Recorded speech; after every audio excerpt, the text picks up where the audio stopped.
நியூட்டனின் முதல் விதி. ஒவ்வொரு பொருளுக்கும் புறவிசை ஏதும் செயல்படாத வரையில் தமது ஓய்வு நிலையிலோ அல்லது சீராக இயங்கிக் கொண்டிருக்கும் நேர்கோட்டு நிலையிலோ தொடர்ந்து இருக்கும். இவ்விதி விசையினை வரையறுக்கிறது. அது மட்டுமின்றி பொருட்களின் நிலைமத்தையும் விளக்குகிறது.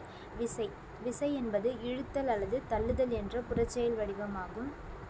இதை கீழ்கண்டவாறு விளக்கலாம். ஓய்விலுள்ள பொருளை இயக்குவதற்கு அல்லது இயக்க முயற்சிப்பதற்கான செயல். இயங்கிக் கொண்டிருக்கும் பொருளை நிறுத்த அல்லது நிறுத்த முயற்சிப்பதற்கான செயல். இயங்கிக் கொண்டிருக்கும் பொருளின் திசையினை மாற்ற அல்லது மாற்ற முயற்சிக்கின்ற செயலாகும். விசையானது எண்மதிப்பும் திசையும் கொண்ட ஒரு வெக்டார் அளவுதான் விசை. விசையோட வகைகள். விசைகளை அவை செயல்படும் திசை சார்ந்து கீழ்கண்டவாறு வகைப்படுத்தலாம். ஒத்த இணை விசைகள். இரண்டு அல்லது இரண்டிற்கு மேற்பட்ட சமமான அல்லது சமமற்ற விசைகள் ஒரே திசையில் ஒரு பொருள் மீது இணையாக செயல்பட்டால் அவை ஒத்த இணை விசைகள் என்று அழைக்கப்படுகின்றன. மாறுபட்ட இணை விசைகள்.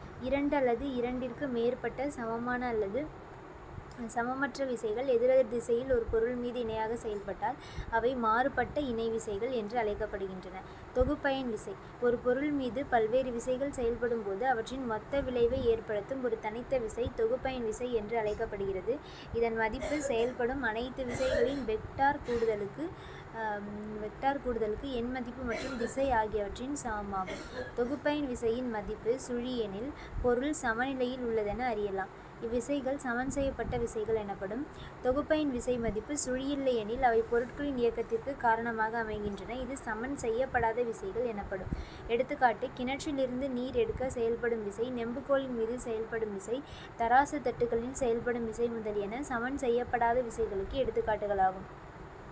தொகுப்பயன் விசைக்கு சமமான ஆனால் எதிர் திசையில் செயல்படும் ஒரு விசையானது பொருட்களை சமநிலைக்கு கொண்டுவர உதவுகிறது. இவ்விசையை எதிர் சமனி என்று அழைக்கப்படுகிறது. விசையின் சுழல் விளைவு. கதவுகளில் கைப்பிடி எந்த இடத்தில் பொருந்தியுள்ளது, மற்ற இடத்தில் வைக்காமல் ஏன் எப்போதும் கதவின் விளிம்பருகில் அவை பொருத்தப்பட்டுள்ளன? கதவினை விளிம்புகளில் பிடித்து இழுப்பது அல்லது தள்ளுவது எளிதானதா, அல்லது சுவரின் இணைப்பு கீழ்ப்பகுதியில் அருகில் பிடித்து இழுப்பது அல்லது தள்ளுவது எளிதானதா? கதவினை திறக்க அல்லது மூட விசையினை விளிம்புகளில் செலுத்துவது எளிதானதாகும். கதவின் இணைப்பு அச்சிலிருந்து விளிம்பானது தொலைதூரத்தில் உள்ளது. எனவே அங்கு செயல்படும் விசை அதிக சுழல் விளைவினை ஏற்படுத்துகிறது. கதவில் உள்ள நிலையான இணைப்பு அச்சு சுழலச்சு என்று அழைக்கப்படும். தண்டொன்றின் ஒரு முனையை தரையிலோ அல்லது சுவரிலோ நிலையாக பொருத்தி மறுமுனையில் தண்டின் தொடுகோட்டின் வழியே விசை செயல்படுத்தப்பட்டால் தண்டானது நிலைப்புள்ளியை மையமாக வைத்து சுழலும். இப்புள்ளி சுழற் புள்ளி எனப்படும்.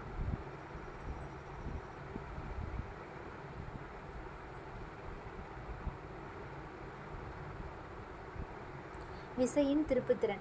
விசையானது ஒரு புள்ளியில் அல்லது ஒரு அச்சில் ஏற்படுத்தும் சுழல் விளைவினை அதன் திருப்புத்திறன் மதிப்பின் மூலம் அளவிடலாம். ஒரு புள்ளியில் மீது செயல்படும் விசையின் திருப்புத்திறன் விசையின் எண் மதிப்பிற்கு F-ற்கும் நிலையான புள்ளி மற்றும் விசை செயல்படும் அச்சிற்கும் இடையே உள்ள செங்குத்து தொலைவு D-க்கும் உள்ள பெருக்கற்பலனை கொண்டு அளவிடப்படுகிறது.